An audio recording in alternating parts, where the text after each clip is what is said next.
D4 news देख रहे तमाम दोस्तों को दीपक भंडारी का नमस्कार। चर्चा करेंगे दिन भर की बड़ी खबरों पर। पंजाब कांग्रेस के नए अध्यक्ष अमरिंदर सिंह राजा वड़िंग ने आज कार्यभार संभाल लिया है। नवजोत सिंह सिद्धू इस ताजपोशी में पहुंचे तो, लेकिन उन्होंने कांग्रेसी नेताओं के साथ स्टेज साझी नहीं की। सिद्धू बोले कि डंके की चोट पर कहूंगा, कांग्रेस पंजाब में 5 साल के माफिया राज की वजह से हारे। यही कहकर उन्होंने हड़कंप मचा दिया। उनका कहना था कि कांग्रेस माफिया राज के कारण पंजाब में हारी है, जिसमें मुख्यमंत्री भी शामिल थे। यही नहीं, नवजोत सिंह सिद्धू के मीडिया एडवाइजर सुरेंद्र ढल्ला ने भी नए प्रधान राजा वड़िंग के संबोधन के मुद्दे पर सवाल खड़े कर दिए। उन्होंने कहा कि इसमें से अहम मुद्दे गायब हैं। वहीं पंजाब कांग्रेस के इंचार्ज हरीश चौधरी ने कहा कि पार्टी में अनुशासन से ऊपर कोई नहीं। सिद्धू को लेकर पूछे सवाल पर चौधरी ने कहा, आने वाले दिनों में इसका जवाब आपको मिल जाएगा। उन्होंने कहा, इसी तरह की बातों की वजह से पंजाब में आम आदमी पार्टी की सरकार बनी है। नवजोत सिंह सिद्धू का यह कहना कि डंके की चोट पर कहूंगा, कांग्रेस 5 साल के लिए माफिया राज के कारण ही पंजाब में हारी है, यह एक बार फिर राजनीतिक गलियारे में चर्चा का विषय बन गया है। नवजोत सिंह सिद्धू ने यह कहा कि प्रधान आते जाते रहेंगे, लेकिन पार्टी हमेशा सर्वोच्च रहेगी। उन्होंने कहा कि कांग्रेस ने जो वायदे किए थे पंजाब के लोगों से, वह वायदे पूरे नहीं हुए। 5 साल तक माफिया राज चलता रहा। उस माफिया के खिलाफ मैं लड़ता भी रहा। वह लड़ाई सिस्टम के साथ थी। कुछ लोगों का वह धंधा था जिसे वह दीमक की तरह खा रहे थे। उनमें चीफ मिनिस्टर इन्वॉल्व थे जो चले गए। मैं किसी से नहीं डरता। पिछले 5 साल में नीतिबद्ध विकास की जगह निजी स्वार्थ हावी रहे। नवजोत सिंह सिद्धू ये भी बोले, पंजाब में माफिया राज के खिलाफ वह पहले भी लड़ते थे और अब भी लड़ते रहेंगे। मेरी ये लड़ाई सिस्टम के खिलाफ थी। कुछ लोगों का यह धंधा बन गया था और मुख्यमंत्री भी इसमें शामिल थे। सिद्धू के मीडिया एडवाइजर सुरेंद्र ढल्ला ने कांग्रेस प्रधान के शपथ ग्रहण समारोह के दौरान यह कहा कि पंजाब के लिए संघर्ष की ललकार गायब है। पंजाब के मुद्दों पर लड़ाई का खुला ऐलान नहीं हुआ। कांग्रेस से करप्शन और करप्ट लीडरों के खात्मे जैसे मुद्दे गायब रहे। उन्होंने यह भी कहा, मुझे नवजोत सिंह सिद्धू पर गर्व है, जो पद नहीं बल्कि पंजाब के लिए जीते मरते हैं। पंजाबियों को नवजोत सिंह सिद्धू से बहुत उम्मीदें हैं। आपको यह बता दें कि नवजोत सिंह सिद्धू को शायद एक मलाल यह भी है कि अमरिंदर सिंह राजा वड़िंग जब प्रधान नियुक्त किए गए थे तो उसके बाद वह उनसे मिलने के लिए एक बार भी नहीं आए। आपको यह भी बता दें कि 2 दिन पहले नवजोत सिंह सिद्धू ने एक प्रेस कॉन्फ्रेंस के दौरान पत्रकारों की ओर से पूछे गए सवाल में यह कहा था कि अमरिंदर सिंह राजा वड़िंग सभी के पास जा रहे हैं, लेकिन अभी तक उनके पास नहीं आए। यदि वह उनके पास आते हैं तो उनका वह स्वागत करेंगे। आज नवजोत सिंह सिद्धू राजा अमरिंदर सिंह वड़िंग की ताजपोशी में गए तो, लेकिन उन्होंने किसी के साथ स्टेज शेयर नहीं की। समय समय की बात है, जुलाई में जब नवजोत सिंह सिद्धू को कांग्रेस का प्रदेश अध्यक्ष बनाया गया था तो तमाम विधायक, मंत्री, छोटे बड़े सब कार्यकर्ता नवजोत सिंह सिद्धू की अमृतसर की कोठी में दिखाई दिए थे। एक अमरिंदर सिंह राजा वड़िंग हैं कि उन्हें सभी को साथ लेकर चलने के लिए उन्हें मनाना पड़ रहा है। कांग्रेस के कई दिग्गज नेता नवजोत सिंह सिद्धू पर यह आरोप भी लगाते रहे कि नवजोत सिंह सिद्धू कांग्रेस की सरकार रहते हुए भी माफिया राज के खिलाफ बोलते रहे, जिसका फायदा पंजाब में आम आदमी पार्टी को मिला और कांग्रेस हार गई। यह सच है कि नवजोत सिंह सिद्धू ही थे जिन्होंने सबसे पहले पंजाब में माफिया राज का मुद्दा उठाया था और कहा था इस धंधे में कई मंत्री, विधायक शामिल हैं जो पंजाब को लूट रहे हैं। उन्होंने तो यहां तक कह दिया था कि प्रदेश में 2 परिवारों का राज चल रहा है। 2 पूर्व मुख्यमंत्रियों की ओर से मोहाली में करीब करीब 1000 एकड़ जमीन दबा ली गई है। यही बात उन्होंने 2 दिन पहले एक प्रेस कॉन्फ्रेंस के दौरान भी की थी और कहा था कि यदि भगवंत मान जो पंजाब के मुख्यमंत्री हैं केवल मोहाली में ही सरकारी जमीनों को कब्जा मुक्त करा लें तो उन्हें पैसे मांगने के लिए केंद्र के पास नहीं जाना पड़ेगा। इन जमीनों को बेचकर ही 1.5 लाख करोड़ रुपए से अधिक कमाए जा सकते हैं। अमरिंदर सिंह राजा वड़िंग ने कहा कि अगर किसी पार्टी या कारोबार में अनुशासन नहीं होगा तो वह आगे नहीं बढ़ सकती। वड़िंग ने कामयाबी के लिए लगन के साथ काम संभालना बेहद जरूरी है, इस पर जोर दिया। प्रधान होने का मतलब यह नहीं कि मन मर्जी से काम करें, साथियों के साथ बातचीत और टीम वर्क बेहद जरूरी है। वड़िंग ने यह भी कहा कि हम आखिरी दम तक पार्टी के लिए लड़ेंगे, इसमें लाखों लोगों का खून पसीना लगा हुआ है। नवजोत सिंह सिद्धू की ओर से मुख्यमंत्रियों की कार्यप्रणाली पर उठाए गए सवाल के बाद पहली बार पूर्व मुख्यमंत्री चरणजीत सिंह चन्नी ने नवजोत सिंह सिद्धू को जवाब दिया और कहा कि मैं मुख्यमंत्री था, आखिर में मेरे सर ही सेहरा बांधा गया था, इस लिहाज से हार की जिम्मेदारी मेरी है, क्योंकि उन्हें ही कांग्रेस आलाकमान की ओर से मुख्यमंत्री का उम्मीदवार घोषित किया गया था। हालांकि उन्होंने इशारों में यह सवाल भी किया कि प्रधान और उनकी जिम्मेदारी क्या है, इस पर मैं बोलूंगा नहीं। चन्नी का यह बयान नवजोत सिंह सिद्धू की उन बातों पर है जिसमें उन्होंने चन्नी को हार के लिए जिम्मेदार ठहराया था। श्री अकाल तख्त साहब के कार्यकारी जथेदार ज्ञानी हरप्रीत सिंह ने कहा कि लंबे समय से भारत सरकार ने श्री गुरु तेग बहादुर जी के प्रकाश उत्सव पर उन्हें याद किया है। इसी को लेकर भारत सरकार की ओर से श्री गुरु तेग बहादुर की याद में एक सिक्का और डाक टिकट भी जारी की गई है। आपको बता दें कि एक दिन पहले प्रधानमंत्री नरेंद्र मोदी की ओर से श्री गुरु तेग बहादुर जी के प्रकाश पर्व के अवसर पर दिल्ली में एक महत्वपूर्ण कार्यक्रम करवाया गया था। दीन दुनिया के वाली धन धन साहिब श्री गुरु तेग बहादुर साहब जी का प्रकाश पुरब 400 साला शताब्दी के रूप में समੁੱਚੇ सिख जगत वालों मनाया गया और खुशी वाली गल है कि बहुत लंबे अरसे बाद भारत सरकार ने धन गुरु तेग बहादुर साहब सच्चे पातशाह को याद किया और धन गुरु तेग बहादुर साहब जी को याद करदियां मानयोग प्रधानमंत्री जी की अगवाई दे विच भारत सरकार ने लाल किले के उत्ते 2 रोज़ा बड़े गुरमत समागम किए हैं और श्री गुरु तेग बहादुर साहब जी की याद दे विच एक सिक्का और डाक टिकट भी जारी की है और असी सिख इस लई भारत सरकार का जो धन्यवाद ना करिए तो ये अकिरत घंटा वाली गल है। भारत सरकार का मानयोग प्रधानमंत्री जी का बहुत बहुत बहुत बहुत असी धन्यवाद करते हैं। इस दे नाल ही कुछ गल्लां होर भारत सरकार नाल सांझियां करना चाहुंदे हां।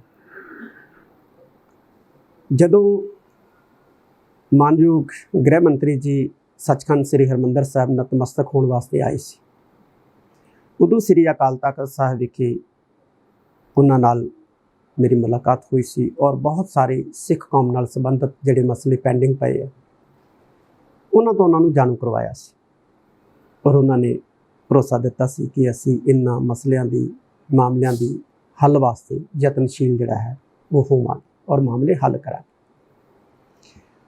बहुत सारे मसले है तो उन्हां मसलियां दे विच एक मसला जिहड़ा है वो बंदी सिंघां की रिहाई का मामला है। भारत सरकार वालों एक 12 नवंबर 2019 नूं श्री गुरु नानक देव जी पातशाह जी के 550 साला प्रकाश पुरब नूं समर्पित नोटिफिकेशन किया गया सी ते उस नोटिफिकेशन के मुताबिक सरकारां नूं जिहड़ियां स्टेटां दीयां ने उन्हां नूं आदेश किए गए सन कि बंदी सिंह जिहड़े है वो रिहा किए जाण और भाई बलवंत सिंह जी राजोआणा की जिहड़ी फांसी है उसनूं उम्र कैद दे विच तब्दील किया जाए। पर सितम की गल है कि चंडीगढ़ प्रशासन ने भाई बलवंत सिंह जी राजोआणे का मामला जिहड़ा है वो पेंडिंग कर रखे। पंजाब में आम आदमी पार्टी में सरकार के रेवेन्यू मंत्री ब्रह्म शंकर जिम्पा विवादों में घिर गए हैं। रेवेन्यू अफसरों ने उनके खिलाफ मोर्चा खोल दिया है। उन्होंने मुख्यमंत्री भगवंत मान को इनकी शिकायत भेजी है जिसमें मंत्री के व्यवहार जैसी घटनाओं पर रोक लगाने को कहा गया है। ऐसा ना करने पर बहिष्कार तक करने की चेतावनी दे दी गई है। इस मुद्दे पर अब मंत्री ने कहा कि वह लिखित शिकायत मिलने पर ही वहां पर चेक करने गए थे, अगर वह चाहते तो तहसीलदार को मौके पर ही सस्पेंड कर सकते थे। मैं डिप्टी कमिश्नर की रिपोर्ट का इंतजार कर रहा हूं और इस मामले पर कार्रवाई तभी होगी। आपको बता दें कि रेवेन्यू मिनिस्टर ब्रह्म शंकर जिम्पा कुछ दिन पहले मोगा में तहसील फर्द केंद्र और सेवा केंद्र की चेकिंग के लिए गए थे। इस दौरान एक शिकायत के मामले में जब उन्होंने सब रजिस्ट्रार से सवाल किए, अफसरों का आरोप है कि उस वक्त शिकायत करने वाला और मीडिया भी वहां पर मौजूद थी। इस मामले में की जांच भी अभी एडीसी के पास चल रही है। ऐसे में इस तरह से सार्वजनिक तौर पर सवाल पूछना गैरकानूनी और निंदनीय है। जांच का नतीजा आने से पहले ऐसी घटना अफसरों के साथ सौतेले व्यवहार जैसा है। आपको यह भी बता दें कि मंत्री के पास मोगा में जमीन की रजिस्ट्री में फ्रॉड की शिकायत आई थी। इसमें कमर्शियल जमीन की रेजिडेंशियल बताकर रजिस्ट्री कर दी गई थी, जिसमें स्टांप ड्यूटी की चोरी की गई थी। मंत्री जिम्पा ने इस मामले में डीसी से रिपोर्ट मांगी थी, जिसकी जांच एडीसी से करवाई जा रही है। पंजाब में मिली जबरदस्त कामयाबी के बाद आम आदमी पार्टी की निगाह अब गुजरात और हिमाचल में होने वाले विधानसभा चुनावों पर है। चुनाव में पार्टी की बढ़त दिखाने के लिए आम आदमी पार्टी पंजाब का मॉडल वहां पर पेश कर रही है। आम आदमी पार्टी ने पंजाब में दिल्ली की मुफ्त बिजली योजनाओं को सबसे बड़ा हथियार बनाया था। सत्ता संभालते ही आम आदमी पार्टी ने सबसे पहले घोषणा पत्र में किए वायदों में से एक को पूरा करने का काम किया। हिमाचल के कांगड़ा जिला के शाहपुर स्थित चंबी मैदान में आम आदमी पार्टी के राष्ट्रीय संयोजक अरविंद केजरीवाल की जनसभा में शामिल होने के लिए घर घर निमंत्रण दिया जा रहा है। ये मंडी में आम आदमी पार्टी की सफल रैली के बाद अब 23 अप्रैल को कांगड़ा के चंबी ग्राउंड में आम आदमी पार्टी की विशाल रैली होने वाली है। आपको बता दें कि पंजाब में आम आदमी पार्टी ने एक माह में 3 मोर्चों पर काम किया। 1 जुलाई से जनता के लिए 300 यूनिट बिजली मुफ्त, 2 किलोवाट के उपभोक्ताओं के लिए 31 दिसंबर तक बिजली बिल माफ और व्यावसायिक श्रेणी के उपभोक्ताओं के लिए कनेक्शन का दाम आदि बढ़ाना शामिल रहा है। 1 माह के अंदर पूरे किए गए इन वायदों को आम आदमी पार्टी हिमाचल और गुजरात में लोगों के बीच पहुंचा रही है। इसके पीछे तर्क यह भी दिया जा रहा है कि पार्टी इस 1 माह के कामकाज को दूसरी पार्टियों के लिए रोल मॉडल के तौर पर स्थापित करना चाहती है। इससे आगामी चुनावों में पार्टी के लिए आगे बढ़ने के रास्ते खुल सकेंगे। हाल ही में भाजपा ने हिमाचल में महिलाओं को किराए में 50% छूट दी थी। 125 यूनिट तक मुफ्त बिजली और ग्रामीण क्षेत्रों में बिजली के बिल कम करने के लिए काम किए हैं। भाजपा इन दिनों अपने कामकाज के तरीकों को लेकर आम आदमी पार्टी के निशाने पर है। सोशल मीडिया में आम आदमी पार्टी अपनी योजनाओं के दम पर भाजपा को घेर रही है।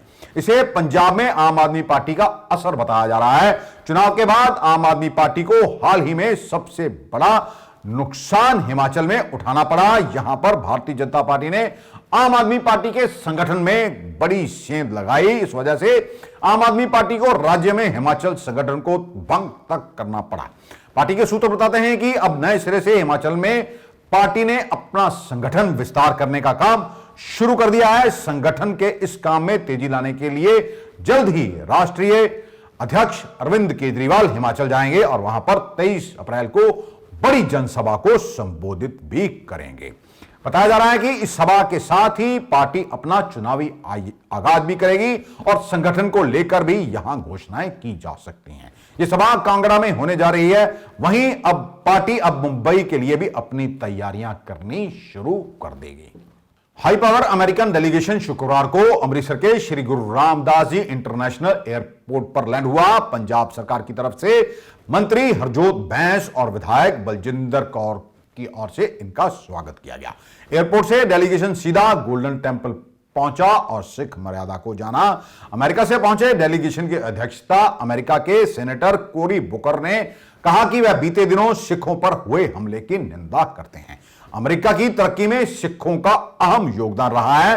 वह यहां सिखों के प्रति प्यार दिखाने के लिए पहुंचे हैं। डेलीगेशन के सभी सदस्य पंजाबी पहरावे में नजर आए और उन्होंने श्री हरमंदिर साहब में माथा टेका।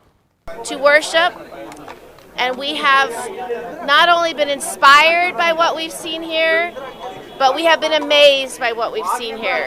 The generosity of the community to provide food for anyone who wants food, the generosity of the community to work together to make sure millions of people can be fed right here from a community kitchen, and to allow for millions of people from across the world to worship in this most sacred and special place. We are honored to be here and we are grateful. God bless you all. Or where were the shortfalls? So we have just come from Poland, so we were able to meet with the 82nd Airborne, our troops, our service members who are there to be prepared should there be any violation of NATO. And we stand shoulder to shoulder with the Ukrainians. We are providing them the weapons they need to fight this war to win. And all God-fearing, loving people of the world should support those who have been unfairly attacked.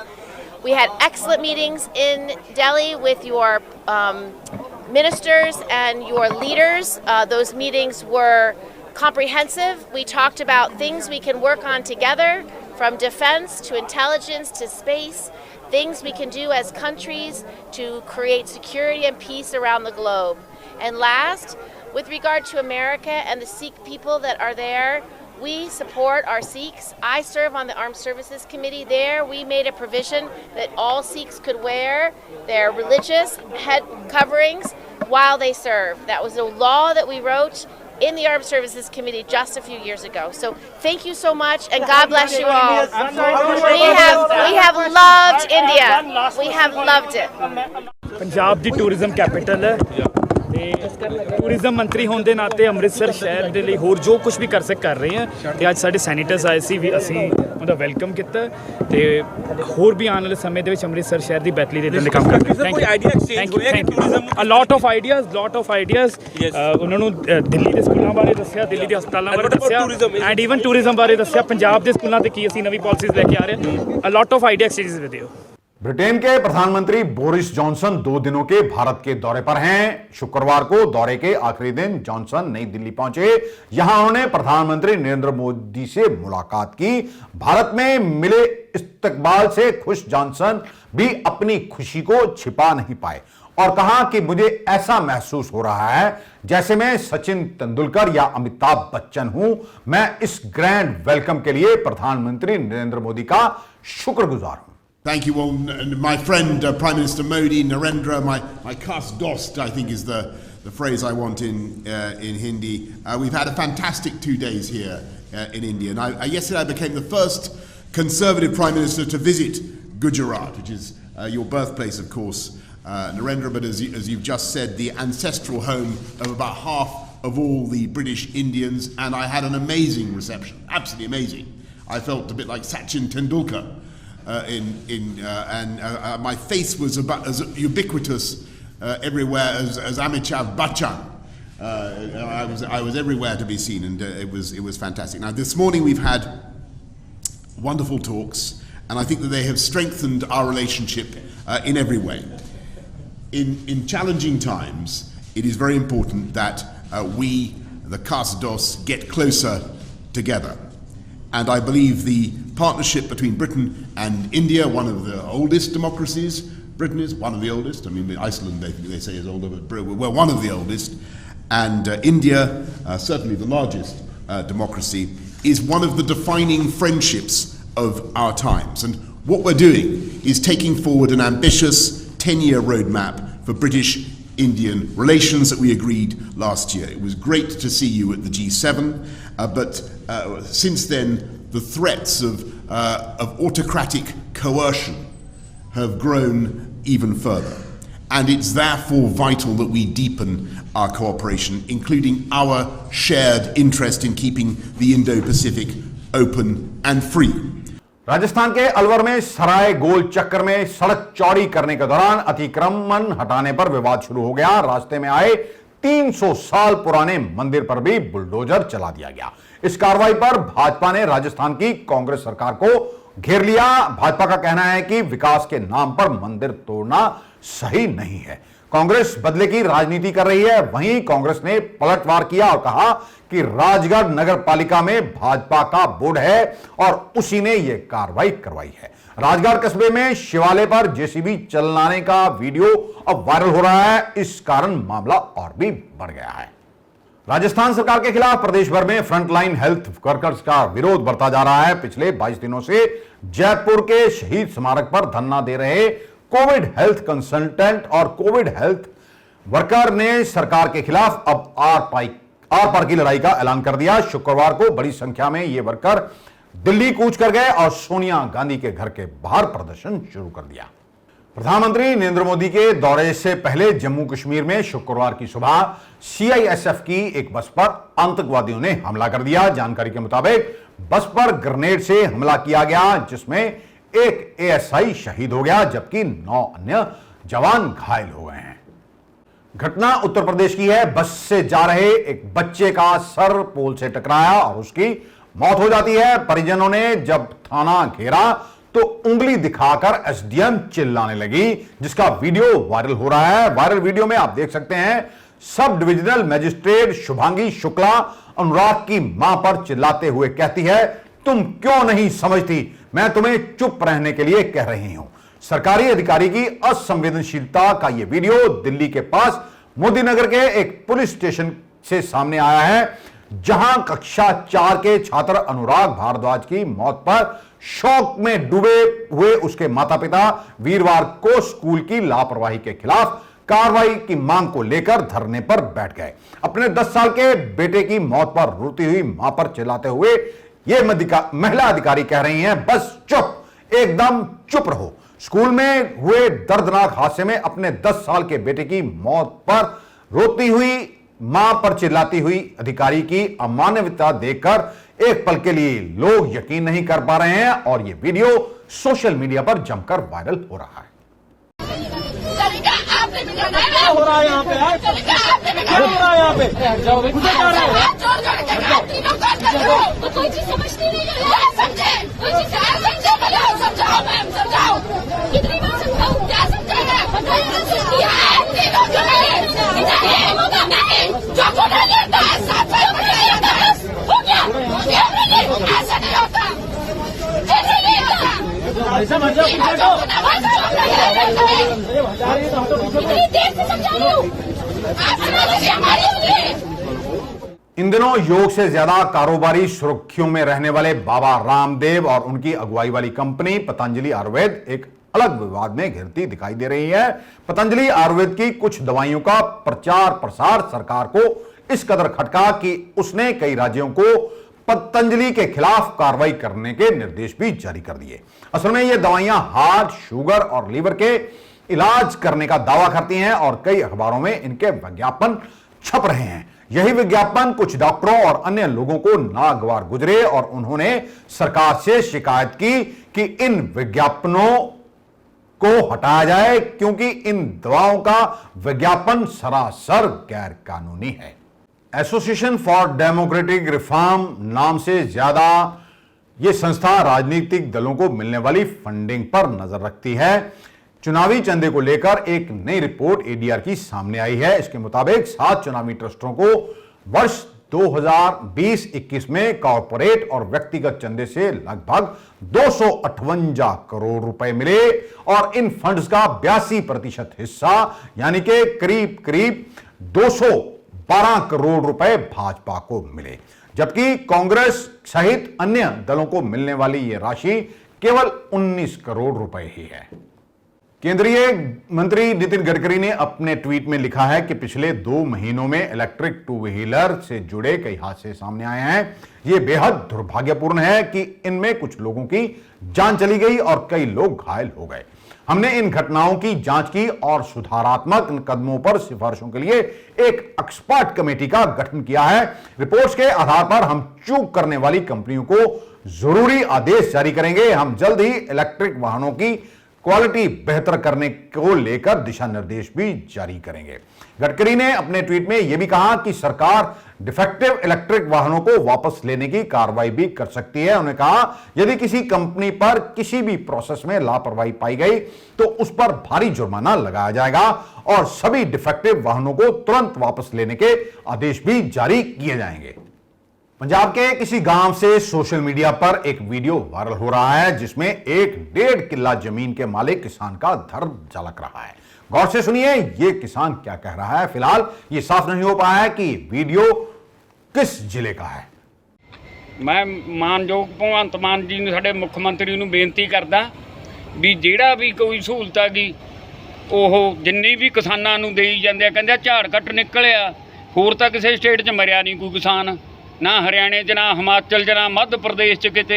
ਇਹ ਇਕੱਲਾ ਪੰਜਾਬ ਦਾ ਹੀ ਕਿਸਾਨ ਡੁੱਬਦਾ ਗਾ। ਹੋਰ ਕੌਮਾਂ ਕਿੰਨੀਆਂ ਨੇ? ਅਸੀਂ 10-10 ਹਜ਼ਾਰ ਤੇ ਸਾਡੇ ਹੱਥ ਦੇਖੋ ਕੀ ਆ, ਅਸੀਂ ਗੁਜ਼ਾਰਾ ਕਰਦੇ ਆਂਗੇ ਦਿਹਾੜੀਆਂ ਕਰ ਕਰ। ਅਸੀਂ ਕਿਵੇਂ ਕੰਮ ਆਪਦਾ ਟਾਈਮ ਕੱਢਦੇ ਆ? ਤੁਸੀਂ ਕਹਿੰਦੇ 60-60 ਹਜ਼ਾਰ ਤੇ ਸਾਨੂੰ ਕੋਈ ਮਿਲਦਾ ਨਹੀਂਗਾ, ਸਾਨੂੰ ਬਚਦਾ ਨਹੀਂ। ਕਿਸਾਨ ਮਰ ਗਿਆ, ਕਿਸਾਨ ਮਰ ਗਿਆ। ਕਿਉਂ ਮਰ ਗਿਆ? ਮੇਰੇ ਕੋਲੇ 1.5 ਕਿੱਲਾ ਵਾਹਣ ਦਾ ਮੈਂ ਗੁਜ਼ਾਰਾ ਕਿਵੇਂ ਕਰਦਾ? ਤੁਸੀਂ 70 ਕਿੱਲਿਆਂ ਵਾਲੇ ਨੇ ਹੁਣ ਛੇਤੀ ਕਹਿੰਦੇ ਸੀ ਮੋਦੀ ਦਾ ਉਹ ਜੀ ਸਾਡਾ ਅਡਵਾਨੀਆਂ ਹੁਣ ਕਣਕ ਕਿਉਂ ਲਾਉਂਦੇ ਉਹਦੇ? ਕਿਸਾਨਾਂ ਨੂੰ ਪੁੱਛੋਗਾ ਹੁਣ ਕਿਉਂ ਕਣਕ ਲਾਉਂਦੇ ਨੇ ਉਹਦੇ? 11 ਮਹੀਨੇ ਤੁਸੀਂ ਸਾਡੀਆਂ ਦਿਹਾੜੀਆਂ ਮਾਰਦੇ ਰਹੇ ਹੋ, ਚੱਕੇ ਝੰਡੀ ਉੱਥੇ ਕੱਢ ਲਏ, ਤੀਏ ਦਿਨ ਚੱਕੇ ਝੰਡੀ ਇੱਧਰ ਤੁਰ ਪਏ। ਚੰਗਾ ਤੁਹਾਨੂੰ ਰੁਪਈਏ ਬਣਦੇ ਨੇ, ਚੰਗਾ ਖਾਣ ਨੂੰ ਮਿਲਦਾ ਗਾ, ਤੁਹਾਨੂੰ ਕੀ ਲੋੜ ਆ ਸਾਡੇ ਤੇ ਮਨ ਦੀ ਗੱਲ ਕਰਨ ਦੀ? ਹੋਰ ਕੌਮਾਂ ਕਿੰਨੀਆਂ ਪੰਜਾਬ 'ਚ, ਹੋਰ ਤਾਂ ਕੋਈ ਮਰਿਆ ਨਹੀਂ, ਕੋਈ ਧਰਨਾ ਨਹੀਂ ਲਾਉਂਦਾ, ਇਕੱਲਾ ਕਿਸਾਨ ਹੀ ਮਰਦਾ ਗਾ। ਮਰਨ ਦੇ ਕੰਮ ਕਰ ਲਓ ਆਪਦਾ, ਕੰਮ ਅਸੀਂ ਕਰਨਾ ਨਹੀਂ। ਤੁਹਾਨੂੰ ਸਰਕਾਰਾਂ ਸਹੂਲਤਾਂ ਦੇਣਗੀਆਂ, ਸਰਕਾਰ ਕਿੰਨਾ ਕੁ ਚਿਰ ਦੇਈ ਜਾਊ? ਕਿਸਾਨ ਕਹਿੰਦੇ ਸਾਨੂੰ ਕੁਝ ਬਚਦਾ ਨਹੀਂਗਾ, ਸਾਨੂੰ ਗਰੀਬ ਬੰਦਿਆਂ ਨੂੰ 4-4 ਕਿੱਲੇ ਵਾਹਣ ਦੇ ਦੇਣਾ। ਅਸੀਂ ਬਿੱਲ ਵੀ ਆਪਦਾ ਆਪ ਭਰਾਂਗੇ, ਮੋਟਰਾਂ ਦਾ ਬਿੱਲ ਵੀ ਅਸੀਂ ਆਪ ਭਰਾਂਗੇ, ਘਰਾਂ ਦਾ ਵੀ ਆਪ ਭਰਾਂਗੇ, ਜਵਾਕਾਂ ਨੂੰ ਪੜ੍ਹਾਵਾਂਗੇ ਵੀ ਆਪ, ਸਾਰਾ ਕੁਝ ਅਸੀਂ ਆਪ ਕਰਾਂਗੇ। ਸਾਡੀਆਂ ਸਹੂਲਤਾਂ ਇਹਨਾਂ ਨੂੰ ਦਿੱਤੀਆਂ ਜਾਣ। ਕਿਸਾਨ ਕਹਿੰਦੇ ਸਾਨੂੰ ਕੁਝ ਬਚਦਾ ਨਹੀਂ ਬਚਦਾ, ਸਾਰਾ ਜਿਹੜਾ ਵਾਹਣ ਹੈਗਾ ਵੈਅ ਕਰ ਦਿਓ, ਫੈਕਟਰੀਆਂ ਲੱਗ ਜਾਣ ਦਿਓ, ਕੰਮ ਮਿਲੇ, ਸਾਨੂੰ ਰੁਜ਼ਗਾਰ ਮਿਲੇ, ਖੇਤੀ ਛੱਡ ਦਿਓਗਾ। ਇਹਦੇ ਕੋਲੇ ਕਿੱਲਾ ਵਾਹਣ ਦਾ ਹੈਗਾ, ਇਹ ਵੀ ਵਿਚਾਰਾ ਗੁਜ਼ਾਰਾ ਕਰਦਾ ਹੀ ਹੈ, ਇਹ ਤਾਂ ਕਿਤੇ ਕਿਸੇ ਧਰਨੇ 'ਚ ਗਿਆ ਨਹੀਂ। ਸਾਨੂੰ ਲੋੜ ਹੀ ਨਹੀਂ ਧਰਨੇ ਤੇ ਜਾਣ ਦੀ, ਅਸੀਂ ਕਿਉਂ ਜਾਵਾਂਗੇ ਧਰਨੇ ਤੇ? ਸਾਡਾ ਮਤਲਬ ਹੀ ਨਹੀਂ, ਅਸੀਂ ਆਪਦਾ ਕੰਮ ਕਰਦੇ ਹਾਂ, ਕਿਰਤ ਕਰਦੇ ਹਾਂ, ਕੰਮ ਰੋਟੀ ਖਾਂਦੇ ਆ। ਤੁਸੀਂ ਦੇਖ ਲਓ ਕਰਕੇ, ਤੁਸੀਂ ਚੰਗੇ ਚਿੱਟੇ ਲੀੜੇ ਪਾਉਣੇ ਆ, ਚੰਗੀ ਦਾਰੂ ਪੀਣੀ ਹੈ, ਕਿ ਮੰਦਾ ਬੋਲਣਾ, ਧਰਨੇ ਲਾ ਲਏ, ਡੀਸੀ ਦਾ ਘਰੋਂ ਕਰ ਲਿਆ, ਫਲਾਨਾ ਰੋਡ ਰੋਕ ਲਿਆ ਜੀ। ਲੋਕ ਜਨਤਾ ਸਾਡੀ ਧੱਕੇ ਖਾਂਦੀ ਫਿਰਦੀ ਆ। ਕਿੰਨੀਆਂ ਕੌਮਾਂ ਨੇ ਸਾਡੇ 'ਚ, ਹਰੀਜਨ ਕਿੰਨੇ ਨੇ, ਕੰਮ ਕਰਨ ਵਾਲੇ ਜੱਟ 50% ਨੇ ਜਿਹੜੇ ਦਿਹਾੜੀ ਕਰ ਰਹੇ ਨੇਗੇ। ਉਹ ਤਾਂ ਕਹਿੰਦੇ ਨਹੀਂ ਵੀ ਅਸੀਂ ਮਰਦੇ ਹਾਂ। ਲੈ ਕੇ ਲੋਨ ਲੈ ਕੇ ਚੰਗੀਆਂ ਗੱਡੀਆਂ, ਕੋਠੀਆਂ ਪਾ ਲੀਆਂ, ਕਰਜ਼ਾ ਚੜ ਗਿਆ, ਮੋੜਨ ਵੇਲੇ ਝੰਡਾ ਚੱਕ ਲਿਆ ਮੇਰੇ ਵਰਗੇ ਨੇ, ਜਾਂ ਗਲ 'ਚ ਪਾ ਲਿਆ ਸਾਫਾ, ਫਿਰ ਡੈੱਡ ਬੋਡੀ ਧਰ ਲਈ ਸੜਕ ਤੇ। ਮਾਮਜਾ ਦੇ ਇੱਕ ਬੰਦੇ ਨੂੰ ਨੌਕਰੀ ਦਿਓ, ਮੈਂਬਰ ਨੂੰ। ਇਸੇ ਕੰਮ ਤੇ ਹੀ ਰਹਿ गए ਅਸੀਂ। अमृतसर में एक फाइनेंस कंपनी के मैनेजर से 4 लाख रुपए की लूट का मामला सामने आया है। जानकारी के मुताबिक फाइनेंस कंपनी का मैनेजर मान सिंह कल रात अपने कार्यालय में बैठकर कैश गिन रहा था कि इतने में किसी ने बाहर से दरवाजा खटखटाया। वह बाहर गया तो सामने से कुछ लोगों ने उस पर पिस्तौल तान दी और उसे बंदी बना लिया। पुलिस मामले की जांच कर रही है।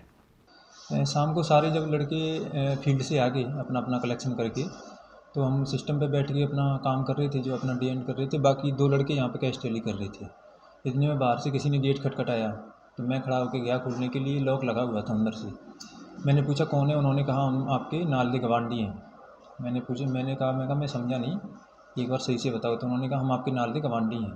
फिर मैंने उसकी साइड से जो दीवार और गेट के बीच में थोड़ी सी जगह है उसमें से देखा मैंने, तो मुझे आगे ब्लैक कलर की गाड़ी का सिर्फ पीछे का हिस्सा ही दिखा था।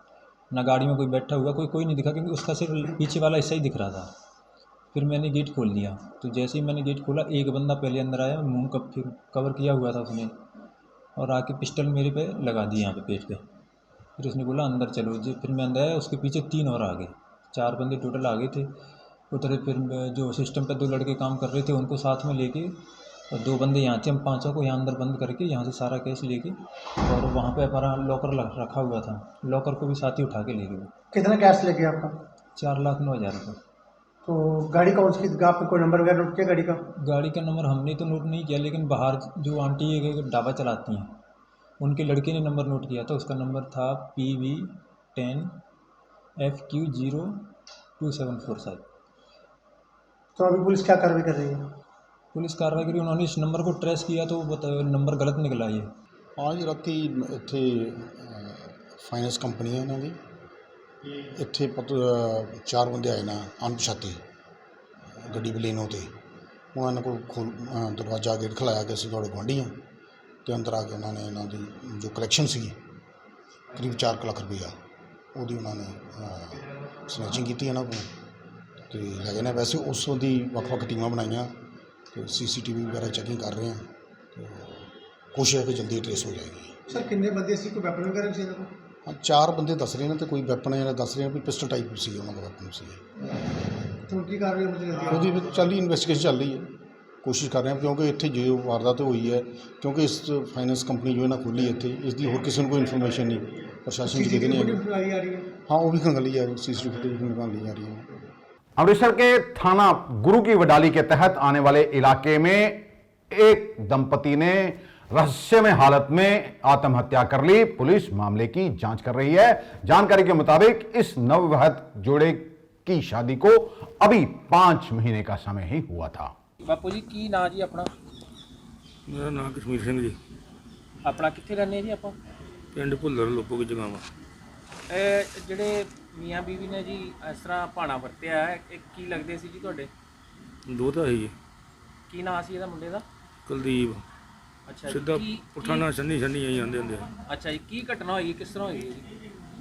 ਘਟਨਾ ਹੀ ਕੋਈ ਸਮਝ ਲੱਗੀ ਹੀ ਨਹੀਂ ਆ। ਗੁੜੀਆ ਹੀ ਆਪਣੀ। ਅੱਛਾ ਜੀ। ਗੁੜੀਆ ਹੀ ਉਹ ਵੀ ਮਤਲਬ ਕੰਮ ਤੇ ਚਲੀ ਗਈ ਆ। ਛੋਟਾ ਮੁੰਡਾ ਸੀ ਉਹ ਵੀ ਜਾਲ ਬੰਨ੍ਹਣ ਚਲਾ ਗਿਆ, ਉਹ ਵੀ ਕੰਮ ਤੇ 5 ਵਜੇ ਚਲਾ ਗਿਆ। ਹਾਂਜੀ। ਮੁੰਡਾ ਵੀ ਸਕੂਲੇ ਚਲਾ ਗਿਆ। ਅੱਛਾ ਜੀ, ਕਿੰਨੀ ਦੇਰ ਦਾ ਮੁੰਡਾ ਸੀ? ਕਿਹੜਾ ਮੁੰਡਾ ਜੀ? ਜਿਹੜਾ ਸਕੂਲੇ ਗਿਆ ਉਹ ਭਰਾ ਸੀ? ਹਾਂਜੀ ਭਰਾ ਹੀ ਉਹ ਵੀ। ਛੋਟਾ ਭਰਾ? ਹਾਂਜੀ ਛੋਟਾ ਭਰਾ ਸੀ ਸਾਡਾ। ਠੀਕ ਹੈ। ਉਹ ਵੀ ਸਕੂਲੇ ਚਲਾ ਗਿਆ। ਹਾਂਜੀ। ਇਹ ਵੀ ਗੁੜੀਆ ਸਾਡੇ ਨੇ ਮਤਲਬ ਰੋਟੀ ਰਾਟੀ ਦਿੱਤੀ ਬੰਨ ਕੇ ਵੀ ਜਾ, ਮਤਲਬ ਇਹ ਵੀ ਕੰਮ ਤੇ ਚਲਾ ਗਿਆ। ਸੰਨੀ ਵੀ। ਅੱਛਾ ਜੀ, ਕੀ ਕੰਮ ਕਰਦਾ ਸੀ? ਪੱਲੇਦਾਰ ਸੀ। ਅੱਛਾ ਜੀ। ਇਹ ਵੀ ਕੰਮ ਤੇ ਗਿਆ, ਮੁੜ ਕੇ ਉਹ ਯੂਨੀਵਰਸਿਟੀ ਚਲੀ ਗਈ ਆ ਕੰਮ ਦੇ ਉੱਤੇ। ਇਹਨੂੰ ਮੁੜ ਕੇ ਕੋਈ ਸਮਝ ਲੱਗੀ ਨਹੀਂ ਸਾਨੂੰ ਕੋਈ, ਮਤਲਬ ਵੀ ਮੁੜ ਕੇ ਆ ਕੇ ਗੁੜੀਏ ਨੇ ਫੋਨ ਕਰਤਾ ਮੈਨੂੰ 9 ਵਜੇ ਨਾਲ। ਇਹ ਸਵੇਰੇ 9 ਵਜੇ ਦੀ ਗੱਲ ਹੈ? ਹਾਂਜੀ ਵੀ ਆਹ ਗੱਲਬਾਤ ਹੋਈ ਆ, ਸਨੀ ਨੇ ਫਾਹ ਲੈ ਲਿਆ। ਕਿਹੜੀ ਕੁੜੀ ਨੇ ਜਿਹਦੀ ਡੈਥ ਹੋਈ, ਉਹਨੇ ਆਪ ਕੀਤਾ ਫੋਨ ਤੁਹਾਨੂੰ? ਨਾ ਹਾਂਜੀ। ਗੁੜੀਆ ਸਾਡੀ ਨੇ। ਕੁੜੀ ਮਤਲਬ ਉਹਦੀ ਮੰਮੀ, ਸਨੀ ਦੀ ਮੰਮੀ ਨੇ? ਹਾਂ ਸਨੀ ਦੀ ਮੰਮੀ ਨੇ। ਅੱਛਾ ਜੀ। ਮੈਨੂੰ ਆਂਦੀ ਪਾਪਾ ਆਹ ਗੱਲਬਾਤ ਹੋ ਗਈ ਹੈ। ਉਹਨੇ ਕਿਤੇ ਘਰ ਕੀਤਾ ਫੋਨ, ਕਹਿੰਦੀ ਘਰ ਫੋਨ ਨਹੀਂ ਚੁੱਕਣ ਡਿਆ, ਤੇ ਗੁਆਂਢੀਆਂ ਨੂੰ ਕੀਤਾ ਫੋਨ ਵੀ ਮੈਨੂੰ ਗੱਲ ਮੇਰੀ ਕਰਾਓ, ਫੋਨ ਨਹੀਂ ਚੁੱਕਣ ਡਿਆ। ਉਹ ਮੁੜ ਕੇ ਗੁਆਂਢੀ ਜਾ ਕੇ ਬੂਹਾ ਖੜਕਾਉਂਦੇ ਰਹੇ, ਬੂਹਾ ਉਹਨੇ ਖੋਲ੍ਹਿਆ ਨਹੀਂ ਕਿਸੇ ਨੇ ਵੀ। ਅੱਛਾ। ਸਾਰੇ ਦੋ ਲਾਗੋਂ ਗੁਆਂਢ ਇਕੱਠੇ ਹੋ ਗਏ ਨੇ, ਮੁੜ ਕੇ ਨਾ ਬੂਹਾ ਟੱਪ ਕੇ ਬੂਹਾ ਖੋਲ੍ਹਿਆ। ਇਹ ਦੋਵੇਂ ਸੰਨੀ ਵੀ ਫਾਹ ਲਿਆ ਤੇ ਇਹ ਕੁੜੀ ਨੇ ਫਾਹ ਲਿਆ। ਅੱਛਾ ਜੀ। ਤੇ ਇਹ ਮਤਲਬ ਕਦੋਂ ਦੀ ਘਟਨਾ ਲੱਗਦੀ, ਕਿੰਨੇ ਕੁ ਵਜੇ ਦੀ ਤੁਹਾਨੂੰ ਘਟਨਾ ਲੱਗਦੀ ਹੈ ਜੀ? ਮੈਨੂੰ ਤਾਂ 9-10 ਵਜੇ ਨਾਲ ਫੋਨ ਗਿਆ। ਅੱਛਾ ਜੀ। ਹਾਂਜੀ 10 ਵਜੇ ਨਾਲ ਫੋਨ ਗਿਆ। ਹੁਣ ਵੇਖੋ ਕੀ ਪਤਾ ਕਦੋਂ ਹੋ ਗਈ ਕਦੋਂ ਨਹੀਂ ਹੋਈ। ਠੀਕ ਹੈ। ਤੁਹਾਡਾ ਮਤਲਬ ਧੀ ਦੇ ਜਵਾਈ ਕੰਮ ਮਤਲਬ ਚਲੇ ਗਏ ਸੀ, ਤੇ ਉਸ ਤੋਂ ਬਾਅਦ ਮੈਂ ਤੁਹਾਡਾ ਦੋਤਰਾ ਤੇ ਉਹਦੀ ਦੋਤ ਨੂੰ ਜਿਹੜੀ ਘਰ ਸੀ? ਸਾਰੇ ਚਲੇ ਗਏ। ਅੱਛਾ ਜੀ। ਸਾਰੇ ਚਲੇ ਗਏ। ਤੇ ਫਿਰ ਦੁਬਾਰਾ ਆਏ ਵਾਪਸ ਘਰ? ਹੁਣ ਪਤਾ ਨਹੀਂ, ਹੁਣ ਇਸ ਗੱਲ ਤਾਂ ਪਤਾ ਹੀ ਕੋਈ ਨਹੀਂ। ਉਹ ਦੁਬਾਰਾ ਆਇਆ ਉਹ ਤਾਂ ਫਿਰ ਹੀ ਇਹ ਚਾਂਸ ਹੋਇਆ। ਹਾਂਜੀ। ਇਹ ਕੀ ਕੰਮ ਕਰਦਾ ਹੈ ਖੁਦ ਸਨੀ, ਆਪਣਾ ਜਿਹੜਾ ਦੋਤਾ ਸੀ ਤੁਹਾਡਾ? ਇਹ ਪੱਲੇਦਾਰੀ ਸੀ। ਇਹ ਵੀ ਪੱਲੇਦਾਰੀ ਕਰਦਾ ਹੈ। ਤੇ ਬਾਪੂ ਇਹਦਾ ਕੀ ਕਰਦਾ? ਉਹ ਐਵੇਂ ਮਿਹਨਤ ਮਜ਼ਦੂਰੀ ਕਰਦਾ। ਅੱਛਾ ਜੀ। ਤੇ ਇਹਨਾਂ ਦਾ ਕਿੰਨੀ ਦੇਰ ਹੋਏ ਵਿਆਹ ਹੋਇਆ ਨੂੰ? 5 ਮਹੀਨੇ ਹੋ ਗਏ। ਅੱਛਾ। ਕੁੜੀ ਕਿੱਥੋਂ ਦੀ ਸੀ ਭਲਾ? ਗੁਰੂ ਕੀ ਵਡਾਲੀ ਦੀ। ਤੇ ਦੋਵੇਂ ਫਿਰ ਗੁਰੂ ਕੀ ਵਡਾਲੀ ਦੇ ਹੀ ਹੋ ਗਏ? ਨਹੀਂ, ਇਹ ਉਹਦੇ ਬਾਸਰ ਕੇ ਜਿਹੜੇ ਲੀਲੇ ਜਿਹੇ ਗਦਾਮ ਹੈ ਉੱਥੇ ਜਗ੍ਹਾ ਲਈ ਆ। ਇਹ ਨਾ ਮੇਰੇ ਮਾਮਾ ਜੀ ਦੀ ਲੜਕੀ ਹੈ। ਇਹ ਤੇ ਇਹਨਾਂ ਨੇ 5 ਕੁ ਮਹੀਨੇ ਹੋਏ ਵਿਆਹ ਨੂੰ, ਤੇ ਜਦ ਇਹਨਾਂ ਨੇ ਵਿਆਹ ਕਰਾਇਆ ਤੇ ਮੈਨੂੰ ਇੱਕ ਵਾਰ ਪੁੱਛਿਆ ਵੀ ਮੈਂ ਵਿਆਹ ਕਰਵਾਉਣਾ ਵਾ, ਤਾਂ ਮੈਂ ਇਹਨਾਂ ਨੇ ਇਹ ਕਿਹਾ ਵੀ ਨਾ ਕਿ ਤੇ ਆਪਣੇ ਮੰਮੀ ਡੈਡੀ ਨੂੰ ਪੁੱਛੋ, ਮੈਂ ਤੁਹਾਡਾ ਵਿਆਹ ਕਰਾ ਵੀ ਦੇਵਾਂ, ਕੱਲ੍ਹ ਨੂੰ ਕੋਈ ਅਣਬਣ ਹੋ ਜਾਏ ਤਾਂ ਉਹਨਾਂ ਨੇ ਇਹ ਕਹਿ ਦੇਣਾ ਵਾ ਵੀ ਇਹਨੇ ਵਿੱਚ ਕਰਵਾਇਆ ਇਹ ਜਾਣਨ। ਹਾਂਜੀ। ਫਿਰ ਮੈਂ ਇਹਨਾਂ ਨੂੰ ਕਿਹਾ ਵੀ ਆਪਣੇ ਮੰਮੀ ਡੈਡੀ ਨਾਲ ਗੱਲ ਕਰੋ। ਇਹਨਾਂ ਨੇ ਇਸ ਗੁੱਸੇ ਦੇ ਮਾਰੇ ਨਾਲ ਕਰਕੇ 5 ਮਹੀਨੇ ਹੋ ਗਏ ਜਦੋਂ ਦਾ ਇਹਨਾਂ ਦਾ ਵਿਆਹ ਹੋਇਆ, ਮੈਨੂੰ ਕਵਾਉਣਾ ਬੁਲਾਉਣਾ ਹੀ ਛੱਡਿਆ ਇਹਨਾਂ ਨੇ। ਉਦੋਂ ਦਾ ਮੈਨੂੰ ਅੱਜ ਪਤਾ ਲੱਗਿਆ, ਅੱਜ ਇਹਨੂੰ ਮੈਂ ਵੇਖਿਆ ਬਸ। ਪਰ ਵੈਸੇ ਤੁਹਾਨੂੰ ਅੰਦਾ ਹੀ ਹੋ ਗਿਆ ਵੀ ਵਿਆਹ ਹੋ ਗਿਆ ਤੇ ਇਹਦਾ ਸਹੀ ਰਹਿੰਦੇ ਹੋਣਗੇ? ਹਾਂਜੀ। ਉੱਦਾਂ ਮੇਰਾ ਇਹਨਾਂ ਜਿਹੜੇ ਆਪਣੇ ਘਰ ਦੇ ਲਾਗੇ ਗਵਾਂਢੀ, ਉਹ ਮੇਰੇ ਨਾਲ ਪੜ੍ਹਦਾ ਰਿਹਾ, ਮੇਰਾ ਕਲਾਸ ਫੈਲੋ ਰਿਹਾ। ਅੱਛਾ। ਕਿੰਨੀ ਦੇਰ ਤੋਂ ਪ੍ਰੇਮ ਸੰਬੰਧ ਚੱਲਦੇ ਸੀ ਯਾਰ? ਹੋ ਗਿਆ ਪਾਪਾ ਜੀ 3-4 ਸਾਲ ਹੋ ਗਏ। 3-4 ਸਾਲ ਹੋ ਗਏ। ਸਕੂਲ ਟਾਈਮ ਦੇ ਨਾ ਕੇ ਲਈਦਾ ਇਹਨਾਂ ਦੀ। ਹਾਂਜੀ। ਤਾਂ ਬਾਕੀ ਕਦੀ ਇਹ ਸੋਚਣ, ਪਿਆਰ ਇਹ ਨਹੀਂ ਹੈ ਵੀ ਕੋਈ ਇਹਨਾਂ ਦਾ ਆਪਸ ਵਿੱਚ ਲੜਾਈ ਝਗੜਾ ਰਹਿੰਦਾ, ਪਿਆਰ ਬਹੁਤ ਹੀ ਇਹਨਾਂ ਦਾ। ਪਿਆਰ ਇੱਕ ਦੋ ਵਾਰ ਮਿਲੇ ਵੀ ਆ ਮੈਨੂੰ, ਮੈਂ ਆਪਣੇ ਜਿਹੜੇ ਨਵਰਾਤਰੇ ਲੰਘ ਕੇ ਗਏ ਉੱਥੇ ਮੰਦਰ ਮੱਥਾ ਟੇਕਣ ਜਾਂਦੇ ਰਹੇ, ਮਿਲੇ ਵੀ ਦੋਵੇਂ ਜੀ, ਬਹੁਤ ਪ੍ਰੇਮ ਹੀ। ਪਤਾ ਨਹੀਂ ਇਹਨਾਂ ਨੇ ਇਹ ਕਦਮ ਚੁੱਕਿਆ ਤੇ ਚੁੱਕਿਆ ਕਿੱਦਾਂ, ਕੀ ਗੱਲ ਹੋਈ, ਇਹ ਜਾਂ ਇਹ ਦੱਸ ਸਕਦੇ ਜਾਂ ਇਹਨਾਂ ਦੇ ਘਰ ਵਾਲੇ ਦੱਸ ਸਕਦੇ ਵੀ ਕੀ ਗੱਲਬਾਤ ਹੋਈ ਹੈ। ਹਾਂਜੀ। ਆਪਣਾ ਨਾਮ ਦੱਸ ਦਿਓ ਜੀ ਤੇ ਉੱਥੋਂ ਦਾ। ਹਾਂਜੀ, ਮੈਂ ਐਸਆਈ ਪਰਮਿੰਦਰ ਕੁਮਾਰ, ਚੌਂਕੀ ਗੁਰੂ ਕੀ ਵਡਾਲੀ ਤੋਂ ਬੋਲਦਾ। ਹਾਂਜੀ। ਇਹ ਸਾਡੇ ਲਾਗੇ ਹੈਗਾ ਬਾਬਾ ਬੁੱਢਾ ਕਲੋਨੀ। ਕਿ ਸਵੇਰੇ 9 ਵਜੇ ਪਤਾ ਲੱਗਾ ਕਿ ਇੱਕ ਲੇਡੀਜ਼ ਨੇ ਤੇ ਇੱਕ ਮੁੰਡੇ ਨੇ ਫਾਹ ਲੈ ਲਿਆ, ਸੂਸ ਕਰ ਲਿਆ, ਤੇ ਉਹ 177 ਦੀ ਕਾਰਵਾਈ ਕਰਤੇ ਆ। ਅਜੇ ਕੋਈ ਸਰਾਖ ਨਹੀਂ ਮਿਲਿਆ, ਤਫਤੀਸ਼ ਚੱਲ ਰਹੀ ਹੈ। ਕੀ ਨਾਮ ਸੀ ਜੀ ਇਹ ਲੜਕੇ ਲੜਕੀ ਦਾ? ਕਿੰਨੀ ਉਮਰ ਸੀ? ਕਿੱਥੇ ਰਹਿੰਦੇ? ਇੱਕ 21 ਸਾਲ ਦੀ ਕੁੜੀ ਦੀ ਤੇ ਮੁੰਡੇ ਦੀ 23 ਸਾਲ। ਨਾਂ ਦਾ ਨਹੀਂ ਉੱਚੇ ਤੇ ਕਿੰਨੀ ਦੇਰ ਹੋਈ ਸੀ ਕਹਿੰਦੇ ਵਿਆਹ ਨੂੰ? ਥੋੜੀ ਦੇਰ ਹੋਈ ਸੀ। 4-5 ਮਹੀਨੇ ਹੋਏ। 4-5 ਮਹੀਨੇ। ਤੇ ਕੀ ਕਾਰਨ ਕੀ ਬਣਿਆ ਜੀ? ਕਾਰਨ ਕੋਈ ਆਇਆ ਅਜੇ ਤੱਥ ਸਾਹਮਣੇ ਨਹੀਂ ਆਇਆ ਕੋਈ ਸਾਨੂੰ। ਅੱਛਾ। ਤੇ ਜਦੋਂ ਸੁਸਾਈਡ ਕੀਤੀ ਹੋਰ ਵੀ ਘਰ ਸੀਗਾ ਬੰਦ ਕਰਕੇ ਨਹੀਂ, ਕੀਤੀ? ਕੋਈ ਨਹੀਂ, ਬੰਦ ਕਰਕੇ ਕੀਤੀ ਘਰ 'ਚ। ਲੋਕਾਂ ਨੇ, ਮਹੱਲੇ ਵਾਲਿਆਂ ਨੇ ਕੰਧ ਟੱਪ ਕੇ 9 ਵਜੇ ਤੋਂ ਬਾਅਦ ਤੇ ਮੁੜ ਕੇ ਫਿਰ ਰੌਲਾ ਪਾਇਆ। ਕਿਹਦੇ ਵੱਲੋਂ ਸ਼ਿਕਾਇਤ ਜਿਹੜੀ ਹੈ ਦਰਜ ਕਰਾਈ ਗਈ ਹੈ ਜੀ? ਸ਼ਿਕਾਇਤ ਹੁਣ ਮਾਂ ਪਿਓ ਵੱਲੋਂ ਹੋਣੀ, ਹੋਰ ਕਿਹਦੇ ਵੱਲੋਂ ਮੈਂ ਪਤਾ ਨਹੀਂ। ਓਕੇ, ਸਟੇਟਮੈਂਟ ਹੋ ਗਿਆ ਜੀ ਉਹਨਾਂ ਦੇ, ਕੀ ਲਿਖਾਇਆ ਜੀ, ਕਿਸ ਤਰ੍ਹਾਂ ਇਹੋ ਹੀ ਆ ਜਿਹੜੇ ਵੀ ਝਗੜੇ ਦੀ ਕੋਈ ਝਗੜੇ ਦੀ ਕੋਈ ਗੱਲ ਅਜੇ ਸਾਹਮਣੇ ਨਹੀਂ ਆਈ। ਕੀ ਕਾਰਵਾਈ ਕੀਤੀ ਜੀ? 174 ਦੀ ਕਾਰਵਾਈ ਕੀਤੀ। ਵਿਆਹ ਨੂੰ ਗੁਜ਼ਰ ਹੋਈ ਹੈ ਜੀ? 4 ਮਹੀਨੇ ਹੋਏ ਜੀ ਸਰ। ਸਾਨੂੰ ਹਾਂਜੀ, ਸਾਰੀ ਲਾਈਨ ਚਲੋ। ਅਜੇ ਵਿਆਹ ਹੋਏ ਨੂੰ 4 ਮਹੀਨੇ ਹੋਏ ਜੀ, ਤੇ ਆ ਕਰ ਲਿਆ ਇਹਨਾਂ ਨੇ ਆਪਣਾ ਸਾਈਡ ਸੂਟ ਕਰ ਲਿਆ ਦੋਵਾਂ ਤੇ ਨੇ। ਹੁਣ ਕੀ ਕਰਵਾਇਆ ਜਾ ਰਿਹਾ ਜੀ? 174 ਦੀ कार्रवाई हो रही है, पोस्टमार्टम करा रहे हैं। अब एक नजर सर्राफा बाजार पर। गोल्ड लाइव की कीमत 52,500 रुपए प्रति ग्राम रही, जबकि 99.50 गोल्ड की कीमत जीएसटी बिल के साथ 54,200 रुपए रही। इसी तरह चांदी लाइव की कीमत 67,000 रुपए रही और सिल्वर चांदी की 9999 प्लेट की कीमत 59,500 रुपए रही। आज के लिए बस इतना ही। कल आपके समक्ष फिर हाजिर होंगे, तब तक के लिए नमस्कार।